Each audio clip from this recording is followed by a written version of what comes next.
ఈ దినాన దేవుడు ఇచ్చిన మహాత్మను బట్టి దేవుడికి వందనాలు చెల్లిస్తూ మరి తన ప్రవక్తల ద్వారా పలికిన మాట నెరవేరినట్లు ఇదంతా జరిగింది. కాబట్టి ప్రతి ఒక్క మనిషిలో కూడా దేవుడు అనేక మంది ప్రవక్త ద్వారా మాట్లాడతారు, భక్తుల ద్వారా మాట్లాడతారు. మరి దేవుడి విషయంలో కూడా ప్రవక్తలు పలికిన ప్రవచనాలు నెరవేర్చబడ్డాయి. కాబట్టి మనము దేవుడు మనతో మాట్లాడేలాగిన విషయాలు దేవుని ఆరాధిద్దాము, దేవుని మహిమ పరుచుకుందాం.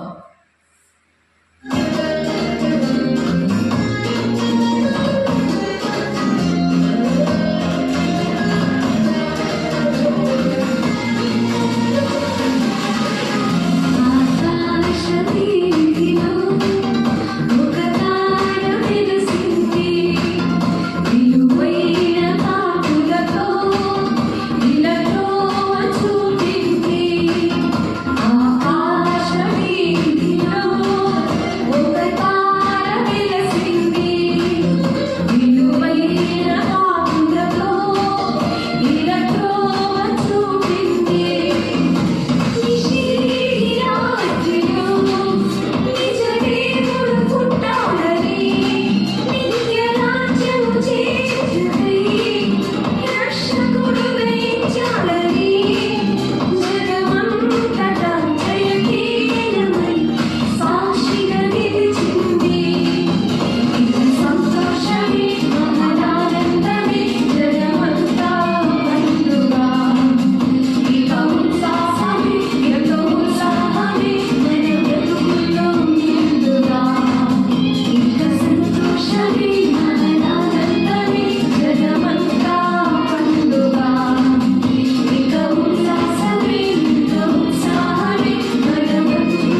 మహిమ కలుగును గాక.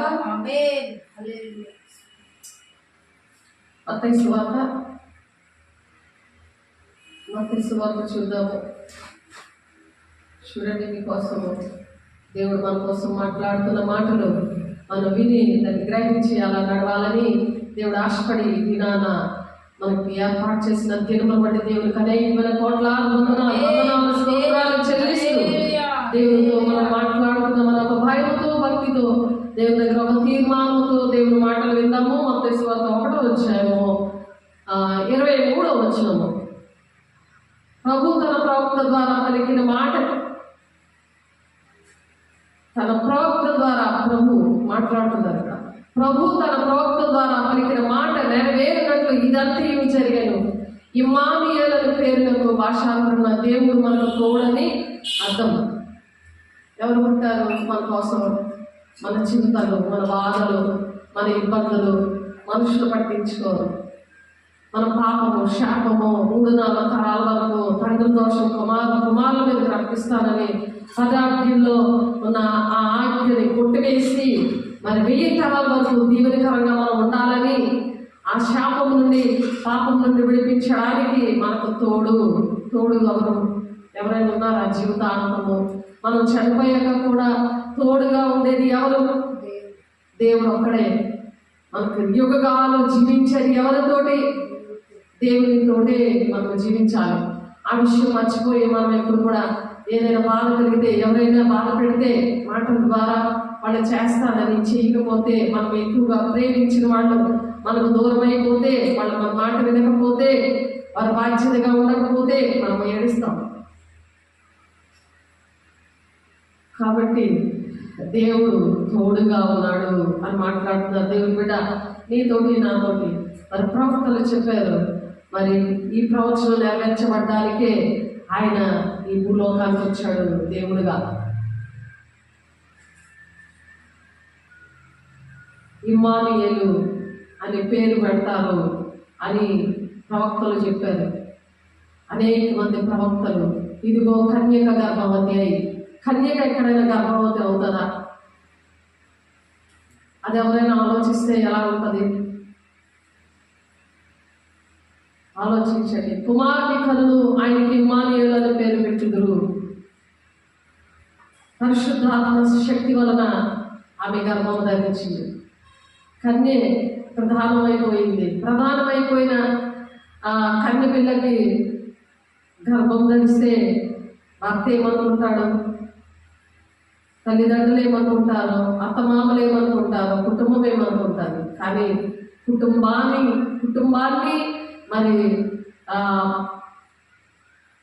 అత్తమామల్ని, భర్తని, అందరినీ కూడా పక్కన పెట్టి కన్య అయిన మరియా దేవుడు ప్రణాళిక నెరవేర్చడానికి సిద్ధంగా ఉంది. దేవా, నువ్వు నేను సిద్ధంగా ఉన్నామా? దేవుని దగ్గర అడుగుదామా? దేవా, నేను సిద్ధంగా ఉన్నానయ్యా నీ ప్రణాళికని నెరవేర్చడానికి. అందరినీ పక్కన పెడతానయ్యా. తండ్రి చిత్తాన్ని నెరవేర్స్తేనే దేవుని రాజ్యానికి వెళ్తాం. మనతో ఎవరైనా వస్తారా దేవుని రాజ్యానికి? యుగాలు మనతో ఉంటానని మాట్లాడతారు కదా, వస్తారా? 2 క్షణాలకే మాయమైపోతారు. అలా నమ్మేసినందువల్లే హార్ట్ అటాక్లు వచ్చేస్తూ ఉంటాయి. ఒక్కొక్కరికి బీపీలు, షుగర్లు, అనారోగ్యాలు, మంచం ఎక్కిపోయి అలాగ అలకపాలకు ఎక్కి అలాగ అన్నం తినకుండా ఎదురు చూపులు మనుషుల కోసం కాకుండా దేవుని కోసం ఎదురు చూడడానికి ఆయన మన తోడుగా ఉన్నాను అని చెప్పడానికి భూలోకానికి వచ్చారు. లేఖనములలో వ్రాయబడినవన్నీ నెరవేరుటకే అవి ప్రతిదండన దినములు అని చెప్తున్నారు లూకా గారు 21 వచనంలో. ఆ దినములలో గర్భిణులను పాలించే వారికి శ్రమ, భూమి మీద మిక్కిలి ఇబ్బంది, ఈ ప్రజల మీద కోపమును వచ్చును. వారి కత్తివాత కూలుదురు. చెరపట్టబడిన వారే సమస్తమైన అన్యజనుల మధ్యకు పోవుదురు. అన్యజనుల కాలములు సంపూర్ణమగు వరకు యెరూషలేము అన్యజనుల చేత త్రొక్కబడును. యెరూషలేము ఇప్పుడు ఎందుకు అలా త్రొక్కబడుతుంది? యెరూషలేము కోసం ప్రార్థన చేయండి. యెరూషలేము బాగుంటే మనం బాగుంటాము ఎందుకు అంటున్నారు? లేఖంలో రాయబడినవన్నీ కూడా నెరవేర్చబడాలని ఆ ప్రతిదండన దినముల్లో మనం ఉన్నాం. ఆ దినముల్లో గర్భిణులకు పాలించే వారికి శ్రమ. కాబట్టి దేవుని బిడ్డల కోసం ప్రార్థన చేయాలి. మనం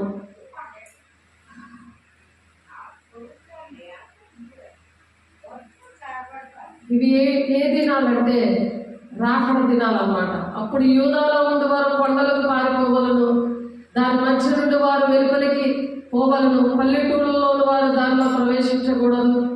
యెరూషలేము దండ చేత చుట్టబడ్డ మీరు చూచినప్పుడు దాని నాశనము సమీపమై ఉన్నదని తెలుసుకొనుడి. మీరు మీ ఓర్పు చేత మీ ప్రాణములను దక్కించుకొందురు. ఎవరైతే విడవబడతారో, దేవుని బిడలుగా ప్రతిదీ పక్కన పెట్టి తండ్రి చిత్తాన్ని నెరవేర్చడానికి గురి యొద్దకే పరిగెడతారో వారు మాత్రమే దేవుని రాజ్యంలో మరి ఎత్తబడే గుంపులో సంఘము నుండి వారు బయలుదేరతారు. సంఘము ద్వారానే వెళ్తారు.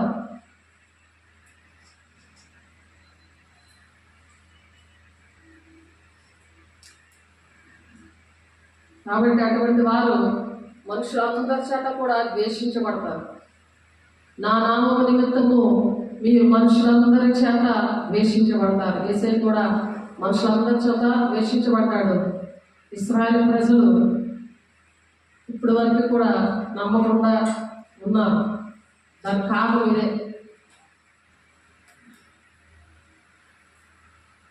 ఇశ్రాయేలు ప్రజలు నమ్మకుండా దేవుణ్ణి మరి 250 మందిని మరి అరెస్ట్ చేసినప్పుడు సంవత్సరం నుండి జరుగుతుంది ఆ విషయం. యుద్ధాలు అవన్నీ ఎందుకు జరిగాయి? ఇశ్రాయేలు ప్రజలు 200 మందిని చెరలోనికి తీసుకొని వెళ్ళిపోయారు. దానివలన ఎన్నో యుద్ధాలు జరిగి అనేక వేల మంది చనిపోవడానికి కారణమైంది. ఇశ్రాయేలు ప్రజలు మరి ఇప్పుడు దేవుడు బిడ్డలు, దేవుడు ప్రేమించే బిడ్డలు కాబట్టి ఇప్పుడు వరకు సురక్షితంగా ఉన్నారు. దేవుడు వారి పక్షాన వారి మాట వినకపోయినా సరే ఆనాడు మరి దేవుడు వారి పక్షాన నుండి వ్యాఖ్య మాట్లాడు. ఇప్పుడు కూడా మరి వారి యుద్ధంలో అయితే రాకెట్లు వేస్తే ఆ రాకెట్లు అన్నీ కూడా వేరే దిశగా పోయేలాగా దేవుడే చేశాడు. ఒక రాకెట్ కానీ పడిందంటే ఆ దేశం అంతా కూడా పాడైపోతుంది. 197 దేశాల్లో 125 మంది మరి ఇశ్రాయేలు ప్రధానిని చంపడానికి, ఆయన ఉరి శిక్ష వేయడానికి ఎన్నో తలపులతో ఉన్నారు మన దేశం. అలా ఎందుకు అనంటే దేవుడు ప్రణాళిక, ప్రవక్తల ప్రవచనాలు అన్నీ కూడా ఆ విధంగా నెరవేర్చబడుతున్నాయి. మనుష్య కుమారుడు రాకడ ఎలా ఉంటుంది మనం నేర్చుకున్నాం. మత్తయి 24 అధ్యాయము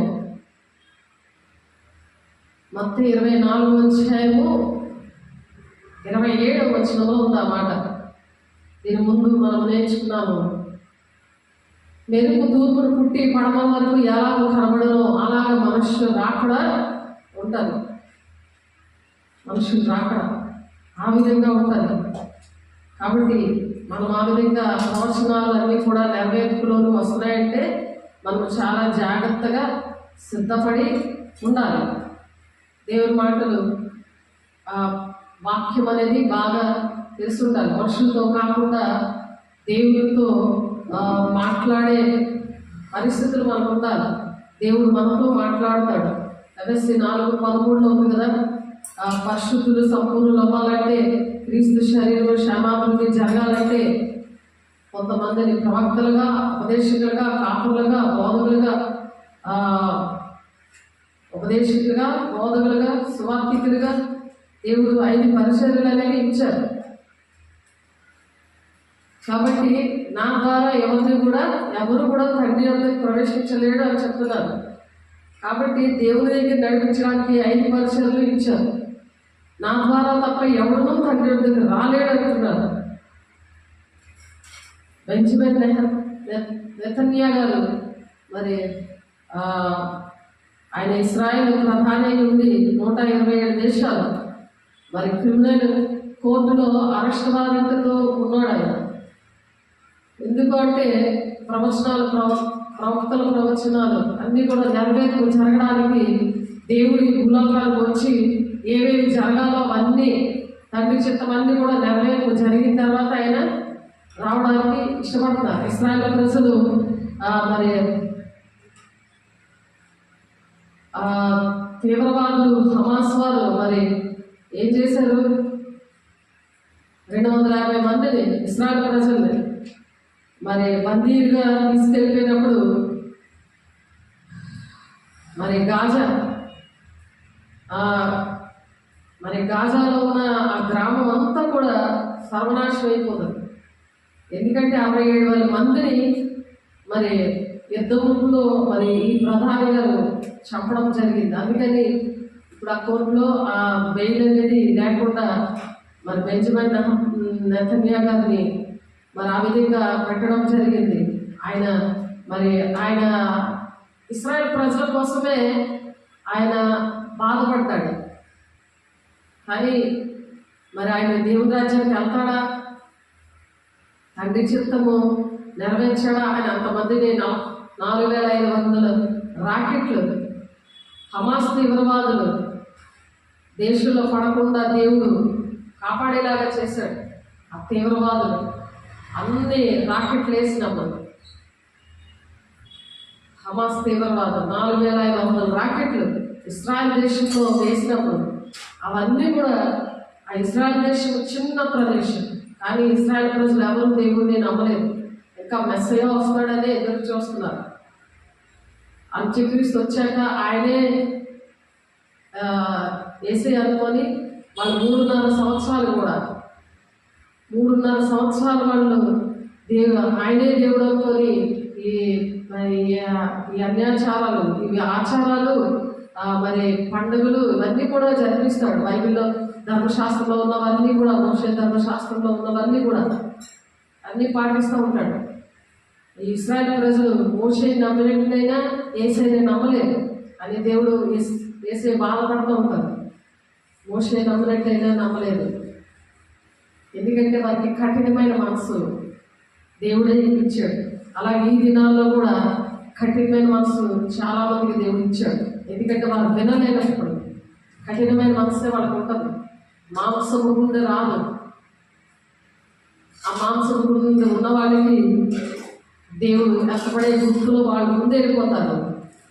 సెకండ్ ట్రిప్లో ఈ విడవబడే గుంపులోనే ఇశ్రాయేలు ప్రజలు గుంపులుగా రక్షించబడతారు.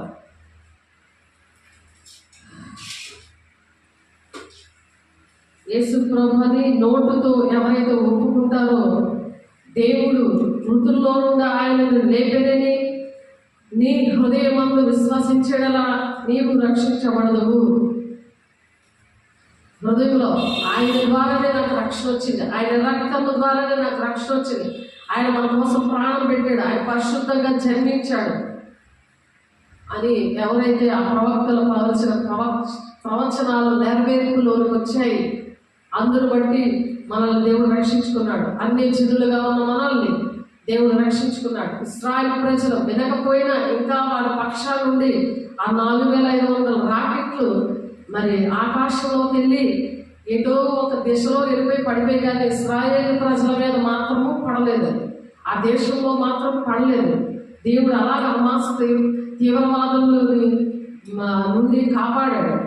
దేవుడు ఇలా ఇశ్రాయేలు పక్షాలు ఉన్నాడు. మరి ఆకాశంలోనే రాకెట్లు అలా దిశ మారి అంటే అలాగే మన శ్రమల విషయంలో కూడా మనం ఏ కష్టంలో ఉన్నా, ఎటువంటి కన్నీరులో ఉన్నా, బంధువులు మనం విడిచిపెట్టినా తండ్రి చిత్తాన్ని మనం నెరవేర్చడానికి దేవుడు మన పక్షాలు ఉన్నాడు. దేవుని నామమున స్తోత్రం. ఆమేన్. దేవుడు మన పక్షాలు ఉన్నాడు అనుకొని తండ్రి చిత్తాన్ని మనం కూడా అలా నెరవేర్చడానికి ఎంతమంది ద్వేషించినా, ఎంతమంది పట్టించుకోకపోయినా పరిశుద్ధాత్మ దేవుడు పొందుకున్న వాళ్ళు ఎత్తబడే గుర్తులో ఉంటారు. కాబట్టి పరిశుద్ధాత్మ పొందుకోవాలి, నోటుతో ఒప్పుకోవాలి. రోమా 10:9 అదేమనగా యేసు ప్రభుని నీ నోటుతో ఒప్పుకొని దేవుడు మృతులలో నుండి ఆయన లేపనని ఆయన లేచాడు. ఆయన రక్తం ద్వారా మన శాపం నుండి పాపం నుండి మనం విడిపించి, ప్రతి బంధకాలను విడిపించి 1000 తరాల వరకు మనం దీవెనకరంగా ఉండడానికి దేవుడు మనల్ని ఆశీర్వదించాడు. దేవుని మహిమ కలుగును గాక. హల్లెలూయా. దేవుడు మృతుల్లో నుండి ఆయన లేపనని నీ హృదయం అందు విశ్వసించిన ఎడల అలాంటి విశ్వాసం ఉన్న వాళ్ళే దేవుని రాజ్యం వెళ్తారు. నీవు రక్షించబడదు, అలా రక్షించబడతావు. అలా రక్షించబడిన మన హృదయాలని మనము ఎల్లప్పుడూ కూడా భద్రంగా కాపాడుకోవాలి. దుష్టుడు ముట్టకుండా మనం ఎవరిని ఒప్పుకుంటున్నాం, ఎవరి వెంట పరిగెడుతున్నాం, మన రక్షణ అలాగా భయముతోనూ వణుకుతోనూ కాపాడుకోమని దేవుడు చెప్తుంటే మనం కాపాడుకుంటున్నామా? మన మనసు దేనికి పరిగెడుతుంది? భూసంబంధమైన వాటి మీద, భూసంబంధమైన మనుషుల మీద పరిగెడుతుందా? లేకపోతే ఎలా పరిగెడుతుంది? ఎలా మనము మన ప్రవర్తన ఎలా ఉంటుంది? దేవుడితో మనం మాట్లాడుతున్నామా? దేవుడు ఏ విషయాలన్నీ నీతో మాట్లాడుతున్నారా? ఎంత వేదన ఉన్నా నువ్వు దేవుడి వైపు ఉంటున్నావా, మనుషుల వైపు వెళ్ళిపోతున్నావా, లోకం వైపు వెళ్ళిపోతున్నావా? అది ఆలోచించుకోవాలి. లూకా 12:8 మరియు నేను మీతో చెప్పినదేమనగా నన్ను మనుషుల ఎదుట ఒప్పుకుని వాడెవడో మనుష్య కుమారుడు దేవుడు దూతల ఎదుట వాడిని ఒప్పుకొనును. నువ్వు దేవుని బిడ్డగా, నువ్వు దేవుని బిడ్డని నేను ప్రత్యేకించబడ్డాను. నేను మూర్ఖులం ఈ తరం వరకు నేను వేరైనాను. దేవుడు నన్ను పరిశుద్ధపరిచాడు, ఆయన రక్తంలో నన్ను కడిగాడు, నన్ను ప్రత్యేకపరిచాడు, నన్ను ఎంచుకున్నాడు, నన్ను దేవుడు పనికి వాడుకుంటున్నాడు, నన్ను బలిపీఠం దగ్గర సేవ చేయడం నన్ను వాడుకుంటున్నాడు. నువ్వు ఎలాగైతే దేవుడి విషయంలో నువ్వు ఒప్పుకొని దేవుని బిడ్డగా నువ్వు నిలబడతావో, లోకంలో నువ్వు కలిసిపోకుండా, లోకానుసారమైన మనుషులతో నువ్వు కలిసిపోకుండా ఉంటావో, అప్పుడట దేవుడు మనుష్య కుమారుడు దేవుడు దూతల ఎదుట నిన్ను కూడా నా బిడ్డ అని ఒప్పుకుంటాడట. ఇహలోకంలో కూడా దేవుడు ఒప్పుకుంటాడు. నా సాక్ష్యం అది. దేవుడు దెయ్యాలు వెళ్ళగొడుతున్నప్పుడు దెయ్యాలు నేను ఎవరిని నీతో మాట్లాడుతున్నారు, ఎవరు నీతో మాట్లాడుతున్నారు అంటే దేవుని బిడ్డ అని మాట్లాడింది దెయ్యం. మన విషయాలు దెయ్యాన్ని తెలిస్తే దేవుడు తెలుస్తుంది. ఇంగ్లాపల్లిలో, ఈ జనుగుడిలో, అరుగాలిలో జరిగే, ధర్మపూర్లో జరిగే విషయాలు ఇవి. సేవ చేస్తున్నాడు దేవుని బిడ్డలు. అలాగే దేవునాన్ని పొందుకున్న బిడ్డ కూడా సేమ్ దేవుని బిడ్డ అని చెప్పింది. ప్రవచనంతో దర్శనాలు చూసి చెప్పారు. ప్రవక్తలు పలికిన ప్రవచనాలు మన జీవితాలలో కూడా నెరవేర్పు జరుగుతాయి. నిన్నటి దినాన్న పాస్టర్స్ మీటింగ్లో పాస్టర్స్ క్రిస్మస్ జరుగుతున్నప్పుడు మరి వైజాగ్ నుండి వచ్చి ఒక పాస్టర్ గారు అలాగా ఒక ప్రవక్తగా ప్రవచించాడు నా విషయంలో. ఏ విషయంలో నా విషయాలు ఆయన తెలియనే తెలియదు, నేను ఎవరో ఆయన తెలియనే తెలియదు, ఆయన ఎవరో నేను ఎప్పుడు చూడలేదు. అలాంటిది దేవుడు నా కోసం మాట్లాడాడు. అవి నెరవేర్పులో జరుగుతున్నాయి. అలాంటి పరిస్థితులు నా జీవితంలో ఉన్నాయి. అది నాకు చాలా కళ్ళ మీద నీళ్ళు వచ్చాయి. ఎందుకంటే దేవుడు మాట్లాడే దేవుడు. ఫిబ్రవరి 1 ప్రకారం ఆనాడు మన పితరులతో మాట్లాడిన దేవుడు ఈ దినాల్లో కూడా మాట్లాడుతున్నాడు అని ఫిబ్రవరి 1:1 చెప్తున్నాడు. కాబట్టి దేవుడు కూడా నీకోసం ఏం మాట్లాడుతున్నాడు, నువ్వు ఎవరితో ఉంటున్నావు అని నువ్వు గమనించుకోవాలి. అలాగే యోహాను సువార్త 20:26-29 రాసుకోండి. మీరు చదువుకొని దేవుడితో మాట్లాడాలని ఆశపడండి. దేవుడు ఒప్పుకుంటాడు, నా బిడ్డ అనేసి ఒప్పుకుంటాడు. మీరు కన్ను మూస్తే ఎక్కడ ఉంటారు? మనం కన్ను మూస్తే ఎక్కడ ఉంటాం? సదాకాలం ఎవరితో ఉంటాం? యుగాలు దేవుడితో ఉండాలి, మనుషులతో ఉండేది కాదు.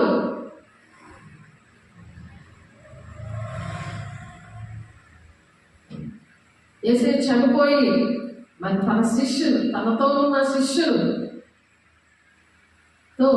మరి ఒక తోమ అని ఆయన మన ఇండియాని రక్షించిన ఆయన మరి ఎంతగా మరి ఆయన లెగిచాడని నమ్మలేకపోయాడు. ఆయన ప్రత్యక్షమయ్యాడు, 500 మందికి ప్రత్యక్షమయ్యాడు. ఆయన చనిపోయి ప్రత్యక్షమయ్యాడు. సమాధంలో ఉన్న వాళ్ళు లేచారు. ఆయన చనిపోయి మరి ఆయన పునరుద్ధారుడు అయినప్పుడు ఆయన మరి శుక్రవారం చనిపోయాక సాటర్డే అయితే ఎవరైతే మరి చనిపోయి పాతాళంలో బంధకంలో ఉన్నారో వాళ్ళందరికీ సువార్త ప్రకటించాడు. ఆయన సువార్త ప్రకటించాడు. యేసయ్య ఖాళీగా లేడు. ఆయన చనిపోయిన తర్వాత ఆయన ప్రాణం తండ్రికి అప్పచెప్పాడు కదా. లాస్ట్ సమాప్తమైంది, నా ప్రాణం నా తండ్రికి అప్పచెప్తున్నాను. సేమ్ అలాగే మనం కూడా అప్పచెప్పాలి. ఆయన పోలి నడమంటున్నాడు. నేను క్రీస్తుని పోలి నడుస్తున్నాను, మీరు నన్ను పోలి నడవండి అని మరి పౌలు గారు చెప్తున్నారు కదా. అలాగా ఆయన నడిచి చూపించారు. ఆయన శిష్యుడిగా అపోస్తులుగా మనం కూడా అపోస్తులుగా దేవుడు ఏర్పాటు చేస్తున్నాడు. కాబట్టి అపోస్తుల బోధలో దేవుడు చెప్పడం కాదు కానీ చేసి చూపించాలి. ఆ విధంగా దేవుడు కార్యాలు చేశాడు, అనేకమైన కార్యాలు చేశాడు. దేవుడి బిడ్డ అనేకమైన ప్రవచనాలు దేవుడు నెరవేర్పు జరిగాయి. ఈ సంఘం కట్టడానికి అనేక 3 ప్రవక్తలు మాట్లాడారు. చెన్నైలో వచ్చిన 3 పాస్టర్స్ సేమ్ అలాగే దేవుడు కట్టేలా చేశాడు దీన్ని. కాబట్టి ప్రతి ప్రవక్తల ద్వారా దేవుడు మనతో మాట్లాడతారు. దేవుడు మనతో కూడా మాట్లాడతారు. మన ద్వారా ఇంకొకరి కోసం కూడా మాట్లాడతారు. అవన్నీ కూడా దేవుడు జరిగించాడు. అనేక విషయాలు దేవుడు యేసు నీవు నన్ను చూచి నమ్మితే చూడక నమ్మువారు ధన్యులు అతనితో చెప్పాడు. ఎవరు? తోమగారు ఏం చేశారు?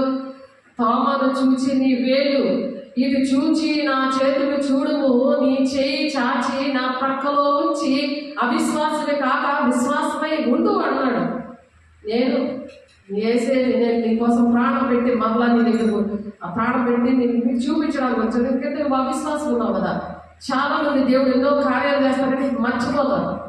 ఈరోజు ఉదయం కూడా మధురిమ అన్నీ మర్చిపోయి మాట్లాడుతుంది సాతానులా. ఆ అవిశ్వాసం ఉంటే మరి ప్రకటన 21:8లోని ప్రకటన 22:15లోని అవిశ్వాసం దేవుని రాజ్యానికి వెళ్ళమాను. అగ్నిగుండంలో మండు గుండంలో పాల్గొందులు పొందుకుంటారు. మనుషులకు జడిచిపోతుంటాడు. శరీరాన్ని చంపడానికి భయపడవుడు కానీ ఆత్మను శరీరము అగ్నిలో పడవేయవద్దు భయపడు అని చెప్తున్నాడు. నువ్వు శరీరాన్ని చంపడానికి భయపడవద్దు. ఒకప్పుడు నేను అలా ఉన్నప్పుడే దేవుడు ఆ మాట ద్వారానే దేవుడు నన్ను ఇలా నిలబెట్టాడు. ఆ మాటకి లోబడి దేవుడి సేవలో నేను ఇలాగా బలంగా దేవుడు నన్ను నిలబెట్టేశాడు. తిరిగి వాళ్ళు దేవుడి రాజ్యానికి వెళ్ళలేదు. ప్రకటన 21:8లో ఫస్ట్ లిస్టులో పిరిగి వాళ్ళు ఉన్నారు.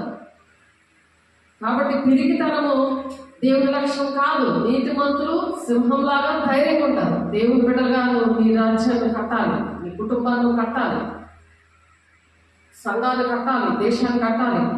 కాబట్టి ఇక్కడ తోమా గారు దేశాన్ని అంతటి ప్రపంచం అంతా కూడా సువార్తను ప్రకటించాడు. ఆయన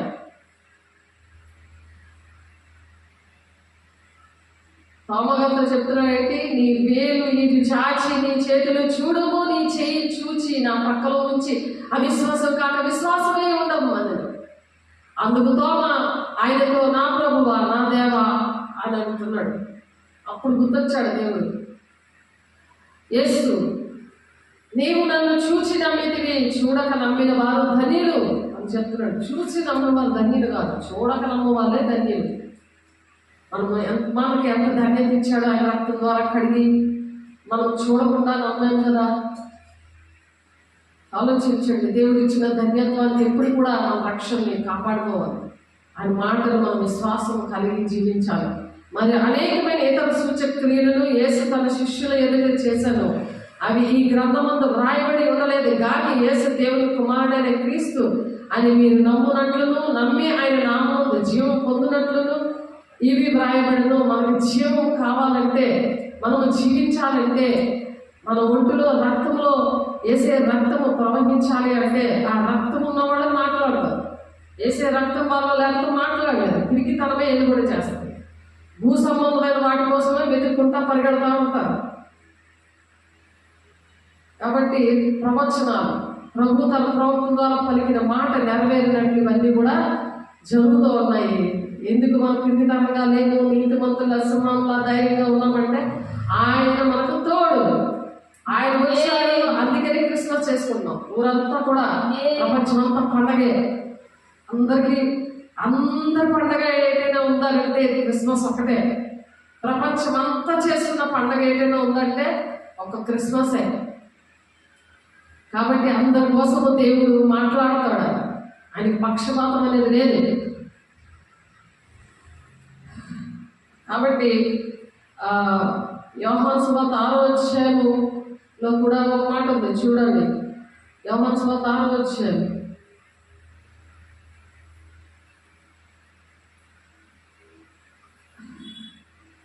యోహాను సువార్త 6వ అధ్యాయము 69-71 వచనంలో నీవే దేవుని పరిశుద్ధుడు అని మేము విశ్వసించి ఎరిగి ఉన్నామని ఆయనతో చెప్పాను.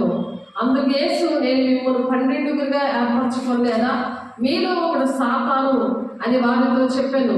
సీమోను ఇస్కరియోతు కుమారుడని యూదా 12 మందిలో ఒకడై ఉండి ఆయన అప్పగింపబోచుండేను కనుక వారిని కూర్చే ఆయన ఈ మాట చెప్పాను.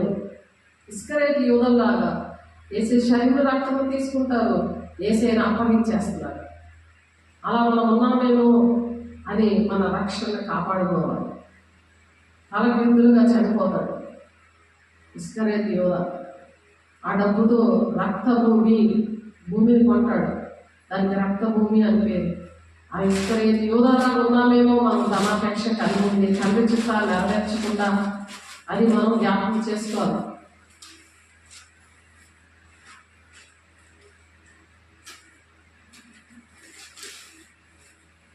యేసే తల్లిదండ్రులు కూడా చూడండి, యోహాను సువార్త 9వ అధ్యాయము 22వ వచనం.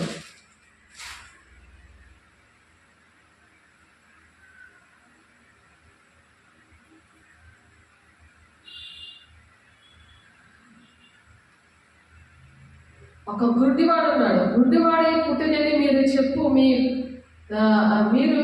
చెప్పు మీ కుమారుడు వీడేనా అని చెప్పి అడుగుతున్నారు తల్లిదండ్రులు.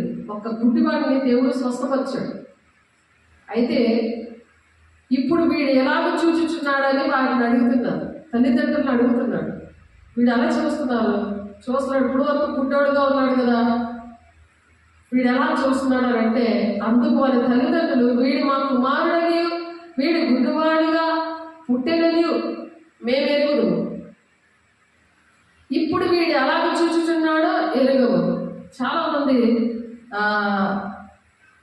దేవుడి కార్యాలు చూడలేని పరిస్థితిలో ఉన్నారు. అలాగా ఈ తల్లిదండ్రులు కూడా అలాగే ఉన్నారు. తన కొడుకుని గుడ్డితనం నుండి విడిపించిన దేవుణ్ణి గుర్తించలేనట్టుగా ఉన్నారు.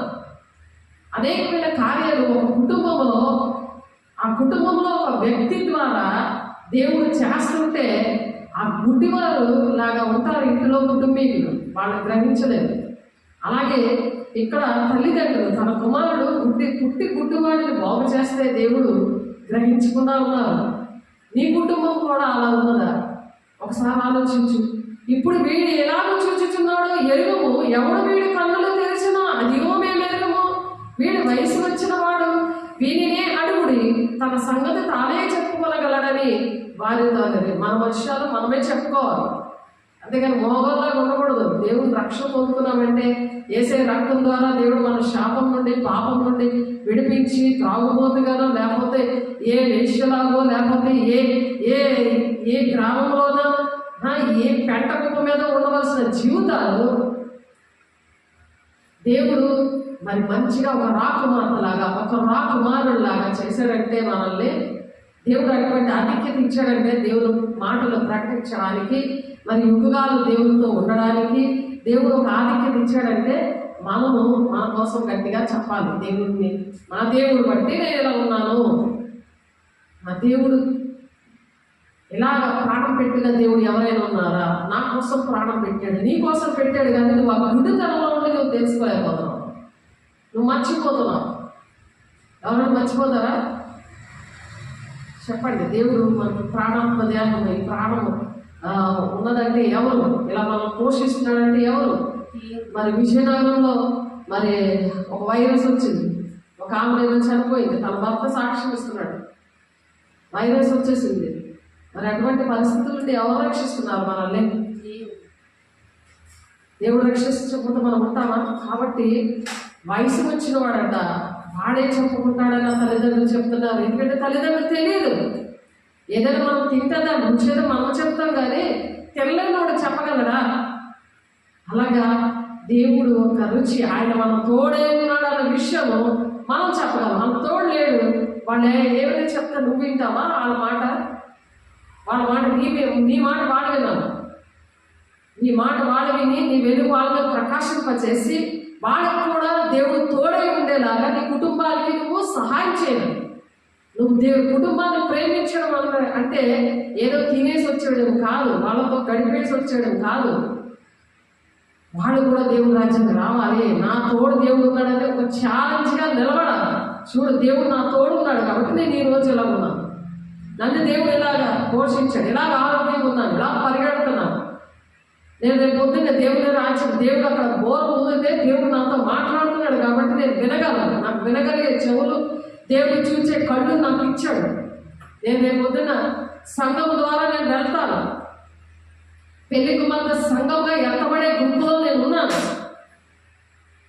ఆ విడవబడే సంఘంలో ఉంటావు. నేను వెళ్ళిపోయాక నీకు అర్థమవుతుంది, ఈ మాటలన్నీ అర్థమవుతాయి, నేను చెప్పగలను.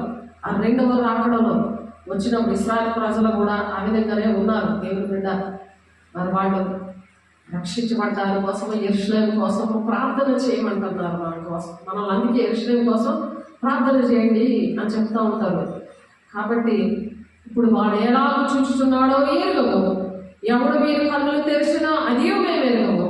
వీడు వయసు వచ్చిన వాడు వీరినే అడిగి తన సంగతి తానే చెప్పుకోగలడని వారితో అనేది. ఎవరైనా వస్తే దేవుడు ఏమైనా చెప్పాలంటే ఎక్కడ మీ ఇంటి వాళ్ళు ఇదిగో దేవుడు నమ్ముకున్నారు కదా, అలా దేవుడు దీవించాడు కదా, ఎలా దీవించాడు అంటే మనం చెప్పగలమా? మరి వాళ్ళు చెప్పగలరా? దేవుడు వివరించి ఆయన ప్రేమ ఏదో వివరించి మనం చెప్పగలమా? ఆయన రక్తం ద్వారా ఎలా పాపం నుండి శాపం నుండి దేవుడు మనం విడిపించాడో అది మనం చెప్పగలం. ఇంకెవరైనా చెప్పగలరా? ఆలోచించండి. ఆయన మన తోడైనాడు. అందుకనే దేవుడు ఈ భూలోకంలో పుట్టడానికి, ఆ ప్రవచనాలు నెరవేర్పు జరగడానికి దేవుడు ప్రవక్త ద్వారా ఈ విషయాలు మాట్లాడాడు. అలా మన కోసం కూడా దేవుడు ఆయనతో మాట్లాడాడు. నిన్నటి దినాన్ని నా విషయంలో మాట్లాడాడు. 1000 మంది దగ్గర ఆలోచించండి.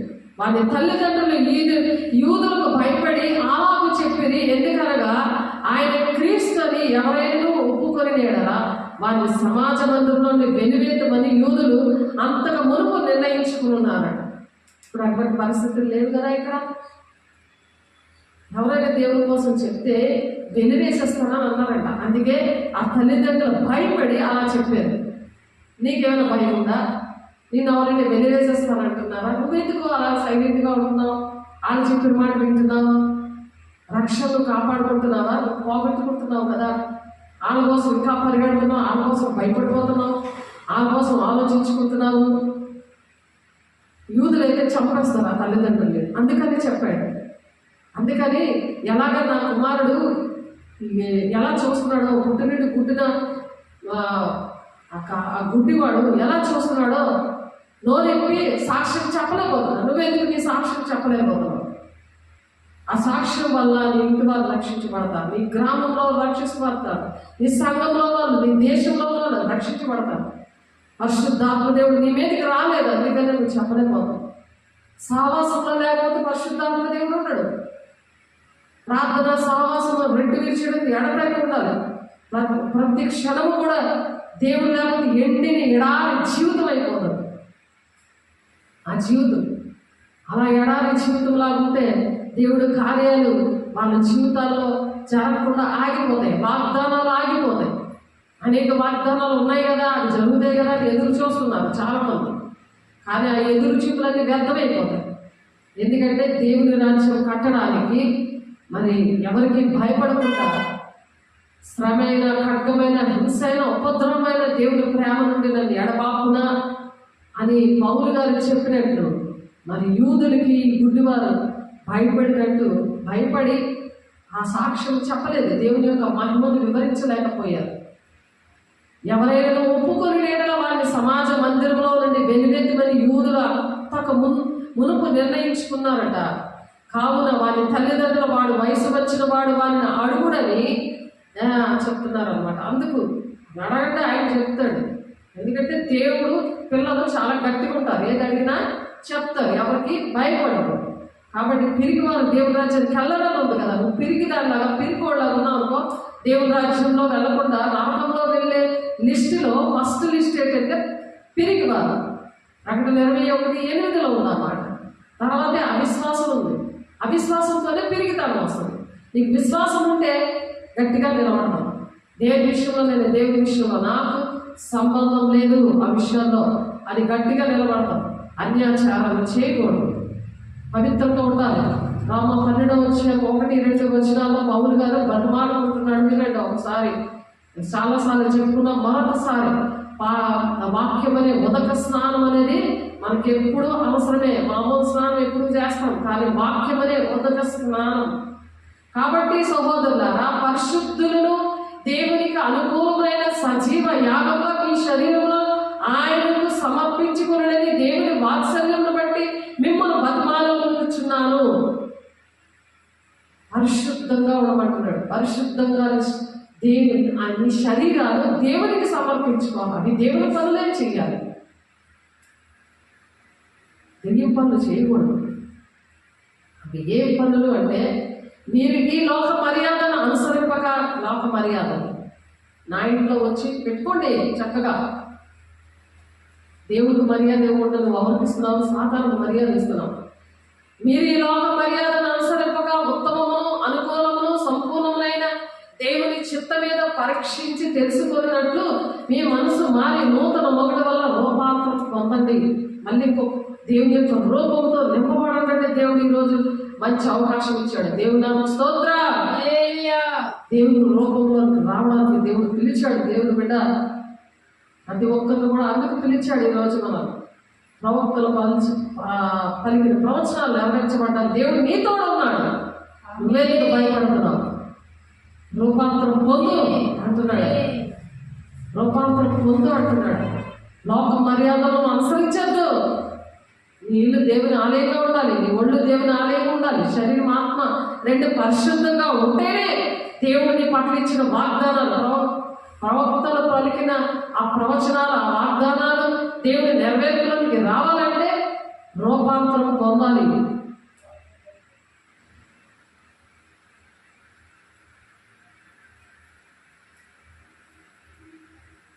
కాబట్టి ఆ తల్లిదండ్రులు కాబట్టి వారు గుడ్డివారై ఉండిన మనుష్యుని రెండో మారు పిలిచి దేవుని మహింపరచారట.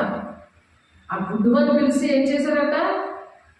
రెండోసారి పిలిచి దేవుడు మహింపరచారట. దేవా, ఎంత గొప్ప కార్యం చేశావయ్యా నీ బిడ్డ పట్ల, నీ కుటుంబం పట్ల అని చెప్పి, ఈ మనుషుడు పాపి అని మేము ఎరుగుదామని వాళ్ళతో చెప్పగా, వీడు పాపాత్ముడు, ఈ గుడ్డోడు పాపాత్ముడు, కానీ దేవుడు ప్రేమించాడా? పాపులను పిలవచ్చింది, నీతిమంతుని పిలవ రాలేదు అన్నాడు. అందుకే పశువుల పాకలోని మరి సత్రంలో స్థలం లేనందున ఆ సత్రము వేసేదే వేసే వంశంలో అంత వంశాలలో ఉంటుంది. అది మన సబ్జెక్ట్గా తర్వాత నేర్చుకుందాం, ఎందుకంటే మన సబ్జెక్ట్ వేరే వెళ్ళిపోతుంది. కాబట్టి వారు గుడ్డివారై ఉండిన మనుషుని రెండవ వారు పిలిచి దేవుడు మహిమపరిచారంట. అలాగే దేవుడు కార్యాలు మనం వివరించి దేవుడు మహిమకరంగా మనం జీవించాలి. ప్రతి క్షణం కూడా దేవుడి కోసం అలా బ్రతకాలి. ప్రతిదీ కూడా అలా గుర్తుపెట్టుకోవాలి, అలా కృతజ్ఞతగా ఉండాలి. మర్చిపోతే ఎండిని ఎడారి జీవితం అయిపోతుంది, అది ఫలించదు. ఇంకా నీ కుటుంబము ఫలించదు, నువ్వు ఫలవంతంగా ఉండవు, ఎండిన చెట్టుగా ఎండిపోతావు, దేవుడి రాజ్యానికి వెళ్ళలేవు. కాబట్టి వాడు ఆయన పాపియో కాడో నేను ఎరుగను, ఒకటి మాత్రము నేను ఎరుగుదును, నేను గుడ్డివాడనై ఉండినప్పుడు చూచుచున్నాను. నేను పాపిలో ఎవరన్నా నాకు తెలియదు, కానీ నేను గుడ్డివాడనై ఉన్నాను అని నాకు తెలుసు, కానీ ఇప్పుడు మాత్రం నేను చూస్తున్నానని సాక్ష్యం చెప్తున్నాడు. ఎంత గొప్ప సాక్ష్యం! పాపం కనబడదు, కానీ మరి ఆ గుడ్డితనము తనకి ఆ చీకటైన బ్రతుకు, అంధకారమైన బ్రతుకు ఎలా దేవుడు వెలిగించాడో ఆయనకి తోడుండి అది గమనించాడు ఆ గుడ్డివాడు. తల్లిదండ్రులు చెప్పలేకపోయారు, కానీ నీ తల్లిదండ్రులు నీ కోసం చెప్పలేరు, నా తల్లిదండ్రులు నా కోసం చెప్పలేరు, కానీ నువ్వే చెప్పాలి అని చెప్తున్నాడు. దేవుని బిడ్డ నిన్ను ప్రేమించాడు, నిన్ను ప్రేమించి నీతో మాట్లాడుతున్నాడు. నీతో మాట్లాడిన విషయాలన్నీ నువ్వు చెప్పాలి. అందుకు వారు నీవే వారి శిష్యుడు, మేము మోషే శిష్యులము అంటున్నారు. వాళ్ళేమంటున్నారు?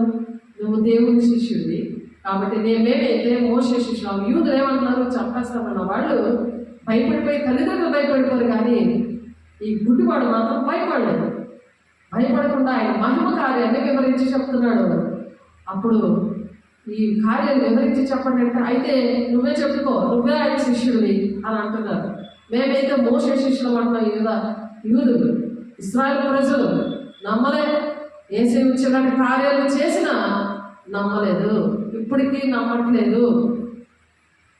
వాళ్ళకి ఒక టైం వస్తుంది, అప్పుడు నమ్ముతారంట వాళ్ళు. ఆ టైంలో దేవుడు వాళ్ళతో మాట్లాడతారు. దేవుడు వాళ్ళ అక్కటిమైన మనసును తీసివేసి దేవుడు మనసును ఇస్తారు. ఒకేసారి వాళ్ళందరూ కూడా రక్షించబడతారు. ఆమేన్.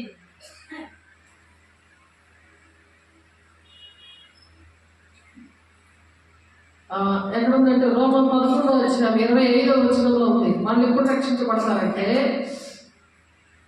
సహోదరులారా మీ దృష్టికి మీరే బుద్ధిమంతులమని అనుకొనుకుడి అనుకొనకయు ఈ మర్మము మీరు తెలుసుకున్న కోరుచున్నాను. అదేమనగా అన్యజనుల ప్రవేశము సంపూర్ణ మగు వరకు ఇశ్రాయేలుకు కఠిన మనసు కొంత మట్టుకు కలిగెను. కఠిన మనసు అది కలిగిందా వాళ్ళకి? కఠిన మనసు కలిగిన వారిని దేవుడు ఆ కఠిన మనసు తీసేస్తాడు. 2వ రాకడలో మరి ప్రకటన 1:27 ఉంది కదా, 1:7 ఉన్నది. ఆ కఠినమైన హృదయము చూడండి, అన్యజనులుగా రక్షణ మొదట తన యూదులు తన ఇంటి వారి దగ్గరికి వచ్చింది. తన చుట్టుపక్కల ఉన్న వారు అందరూ కూడా అద్భుతకారులు మహత్కారాలు సూచిక్రియలు చూసి బరబ్బనే విడిచిపెట్టండి, వేసే సిలువేయండి అని చక్కగా పలికారు. చూడండి, మన ఇంట్లో వాళ్ళు కూడా మన కోసం మాట్లాడతారు. మనం ఎలాంటి తెలుస్తుంది. మన దగ్గర ఉన్న అనేకమైన అద్భుతకాలు ఎన్నో దీవెనలు మనం ప్రార్థన చేస్తాం. మన కన్నీరు వల్ల వాళ్ళు తాగుబోతులుగా ఉన్నా, మరి ఎలాగ లోకంలో శాపంలో ఉన్నా, వ్యభిచారం చేస్తున్నా చాలా చక్కగా బ్రతికేస్తూ ఉంటారు. మన కన్నీరు వేదన వల్ల, మన ప్రార్థన వల్ల ఎంతోమంది రక్షించబడుతుంటారు. కానీ వారందరూ ఎప్పుడో తెలుసా మనం చెప్పాలని. అది చెప్తున్నప్పుడు విడబడిన గుంపులోనైనా వాళ్ళు ఇశ్రాయేలు ప్రజలతో వస్తారు. దేవుడు మహిమలుగా వస్తారు.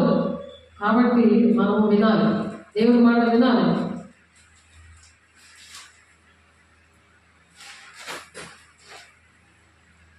కాబట్టి దేవుడి గుడ్డివాడట ఎలా చేస్తున్నాడు? గుడ్డివాడు ఏం చేశాడు? దేవుడు మోషేతో మాటలాడానని ఎరుగుదము కానీ వీడెక్కడుండే వచ్చనో ఎరుగుమని చెప్పి వారిని దూషించింది.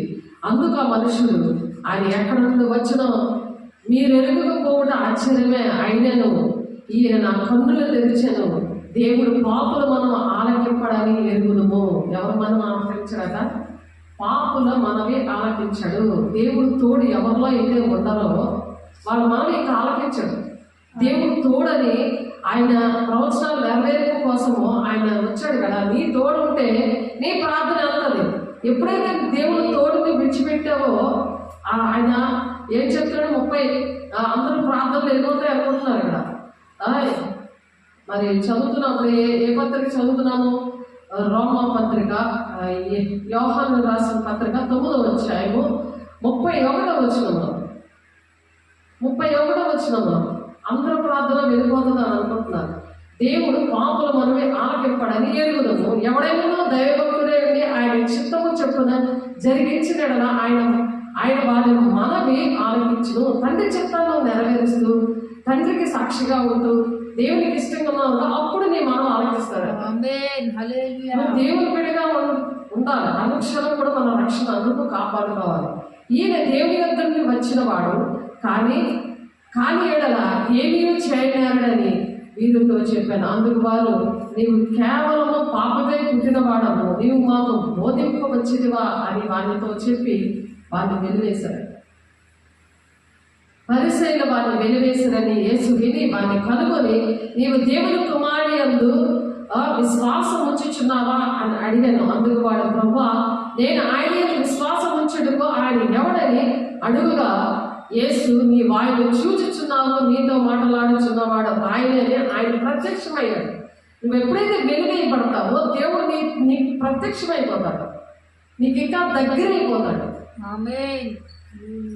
నువ్వు భయపడి పారిపోతే నీ ప్రార్థన ఎలవు ఆ పాపం వెంటాడుతుంది. ఎండిని ఎడారి జీవితం అయిపోతాడు. అప్పుడు యేసు చూడలేవు, చూడని వారు చూడవలను, చూచువారు గుడ్డివారు కావలను అనే తీర్పు నిమిత్తము నేను ఈ లోకములకు వచ్చిందని చెప్పాను. ఆయన అడ్రస్ ఎందుకు, ఆయన ఎందుకు వచ్చాడు ఈ లోకానికి అని అంటే ఆ విషయం చెప్తున్నాడు. ఆ గుడ్డివాడు మాట్లాడాడు, చూసారా, మాట్లాడాడు, కనపడ్డాడు, వెలివేస్తే వచ్చి అక్కడ నిలబడిపోయాడు. మన శ్రమలో ఉంటే ఆయన మనకు తోడుగా అలా ఉన్నాడు.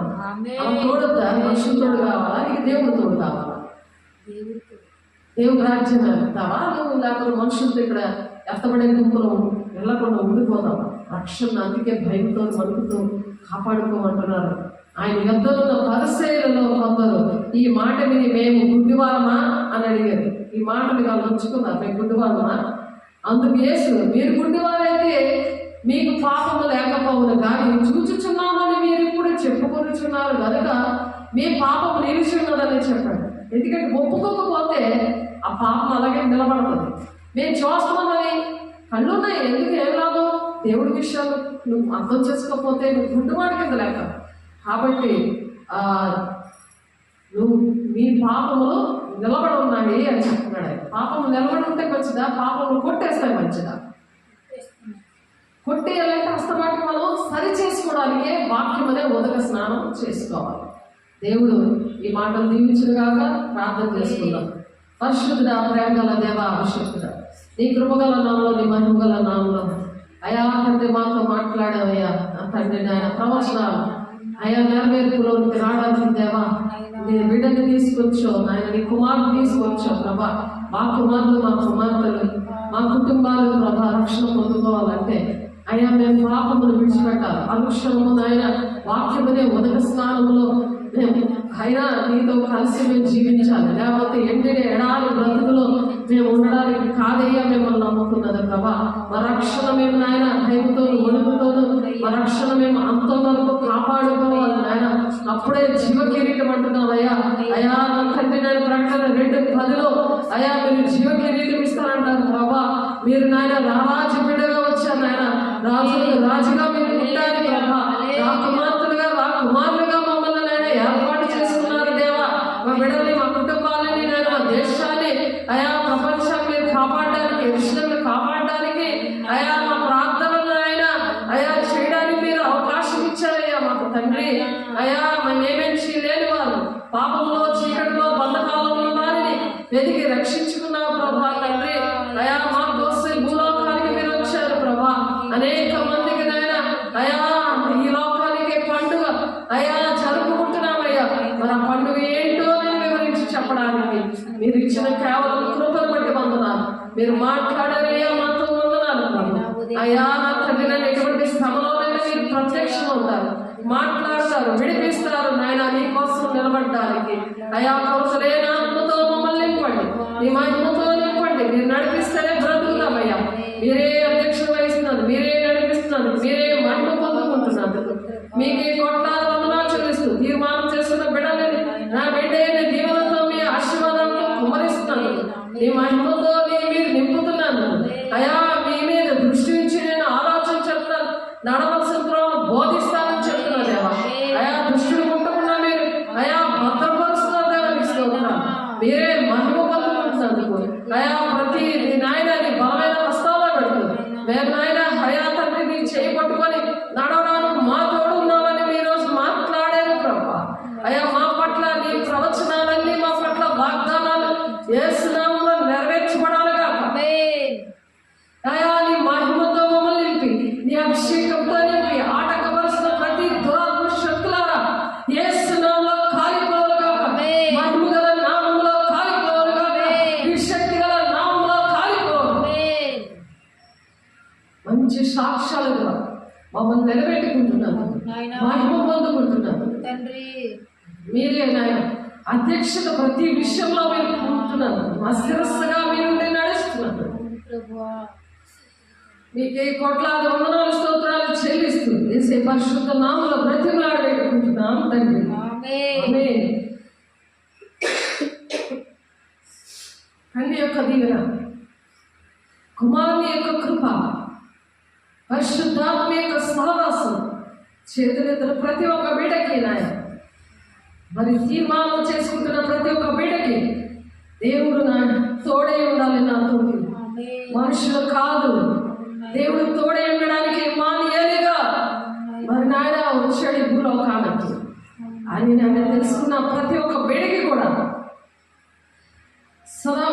తోడైంది నడిపించుగాక.